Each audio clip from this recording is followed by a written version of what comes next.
आज हम पढ़ेंगे सतत या अविच्छिन्न श्रेणी में प्रमाप विचलन। इससे पूर्व आपने पढ़ा था व्यक्तिगत और खंडित श्रेणी में प्रमाप विचलन कैसे निकाला जाता है। अविच्छिन्न श्रेणी में प्रमाप विचलन ज्ञात करने के लिए सबसे पहले वर्गों के मध्य बिंदु निकाले जाते हैं। फिर मध्य बिंदुओं को मूल्य मानकर खंडित श्रेणी की भांति मानक विचलन ज्ञात किया जा सकता है। इस श्रेणी में प्रमाप विचलन की निम्नलिखित 4 विधियां हैं: प्रत्यक्ष, लघु, पद विचलन, आकलन या योग रीति। प्रत्यक्ष विधि ये समांतर माध्य पर आधारित होती है।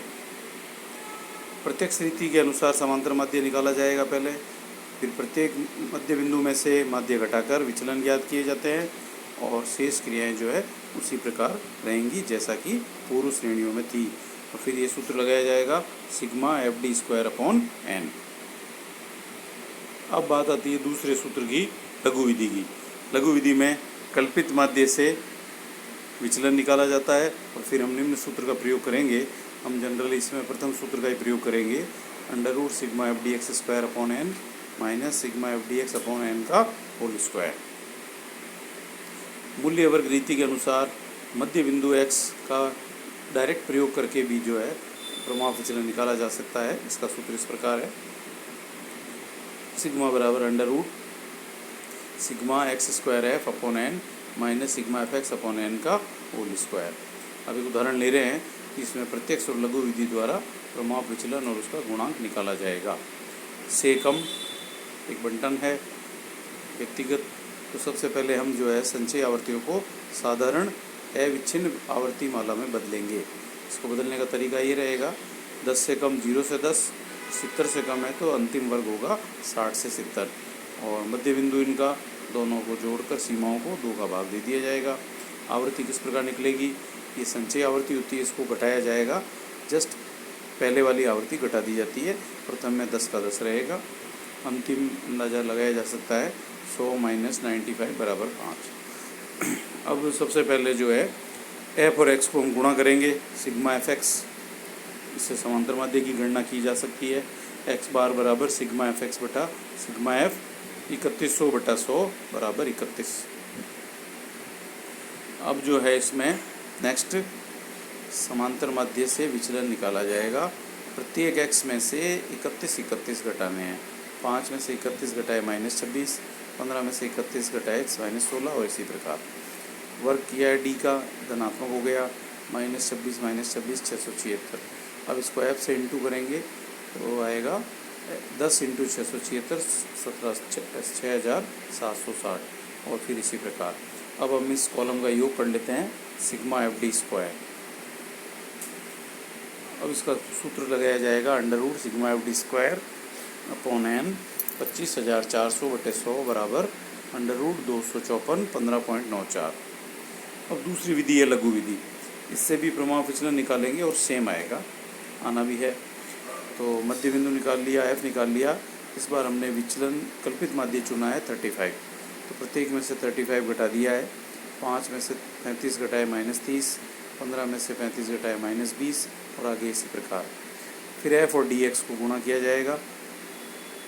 तो जैसा कि इसमें है 10 × -30 -300, 15 × -20 फिर -300 और आगे इसी प्रकार। फिर FDX² निकालने का मेथड है, FDX को dx से गुणा करवाया जाता है। तो 300 को -3 से किया है, 30 से 9000, फिर 6000, 250 को 10 से किया 2500 और आगे इसी प्रकार। तो अप्रमाप विचलन का हम सूत्र लगा रहे हैं, सिग्मा FDX²/n - सिग्मा FDX/n का होल स्क्वायर। 27400/100 - 400/100 का होल स्क्वायर। 0 से दोनों 0 कैंसिल, 16, 4 का स्क्वायर 16 हो गया, 270 - 16 √254 तो 15.94 आ रहा है, जैसा कि आपने पूर्व में भी यही रिजल्ट देखा था। अब तीसरी विधि होती है पद विचलन विधि। पद विचलन विधि के अंतर्गत d' निकाला जाता है, जिसको हम पद विचलन कहते हैं। और d' निकालने का जो तरीका है वो है x - a/i, यानी वर्ग अंतराल का भाग दिया जाता है।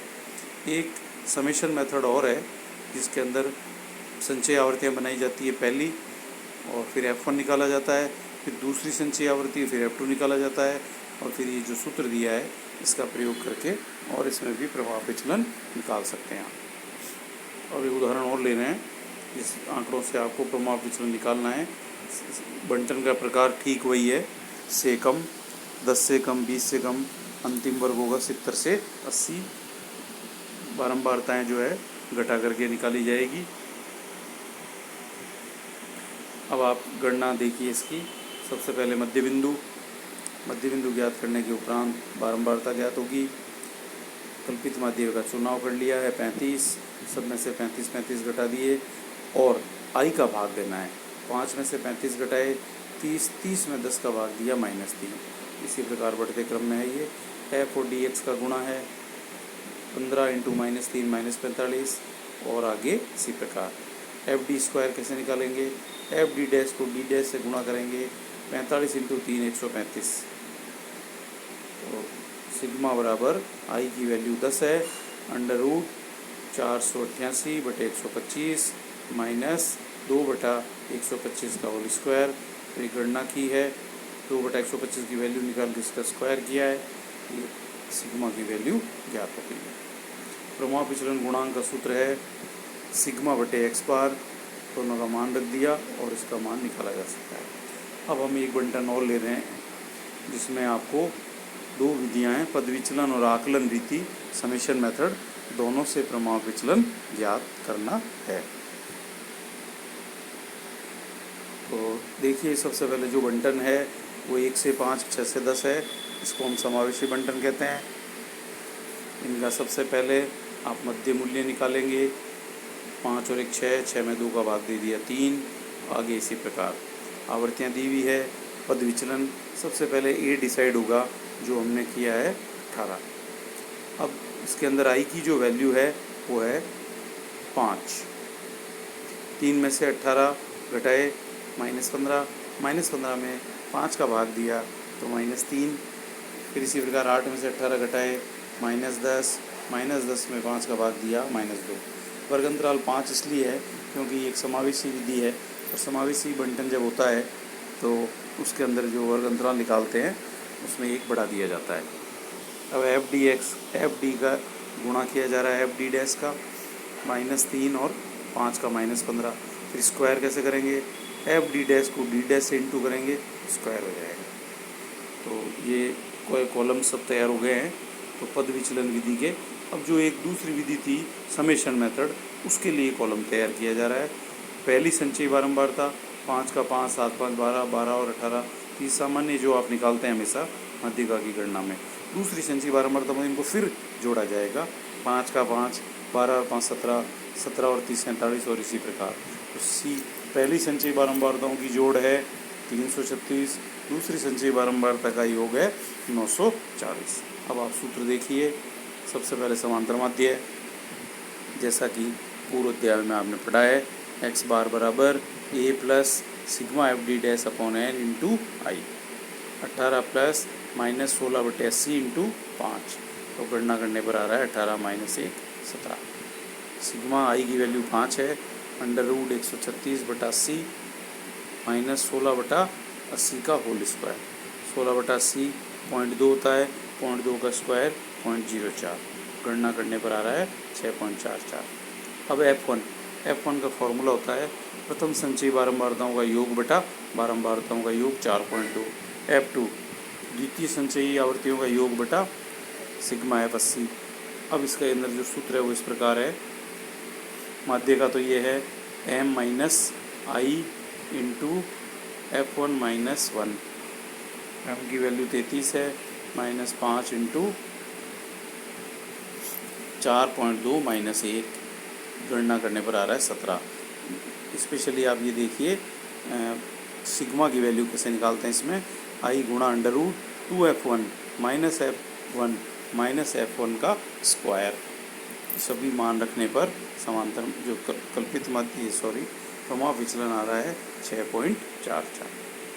अब हम प्रभाव विचलन का एक उदाहरण और देख रहे हैं, काफ़ी महत्वपूर्ण है। टेम्परेचर है, माइनस में भी है, प्लस में भी है, 0 भी है।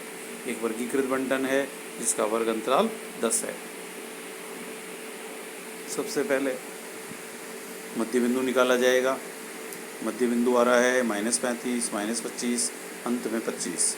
दिनों की संख्या दी रखी है ऊपर, आवर्तियाँ। कल्पित माध्य हमने डिसाइड किया है +5। डी डैश का सूत्र हो गया x - 5/10। अब देखिए -4 किस प्रकार आया, -35 - 5/10 अर्थात -40/10 बराबर -4। नेक्स्ट f और डी डैश का गुणा 10 × -4 -40। फिर next f D dash square, -40 को -4 से किया 160। अब इसका योग कर लिया है, sigma F D square 794, sigma F D dash -26। सबसे पहले समांतर माध्य x बार बराबर a plus sigma F D dash upon n into I. 5 plus -26/365 गुणा 10, हल करने पर आ रहा है 4.2877। प्रमाप विचलन का सूत्र आप पहले देख चुके हैं। आई की value 10, sigma F D dash square की वैल्यू 794/365 माइनस -26/365 का होल स्क्वायर। गणना करने पर प्रमाप विचलन आ रहा है 14.732। धन्यवाद।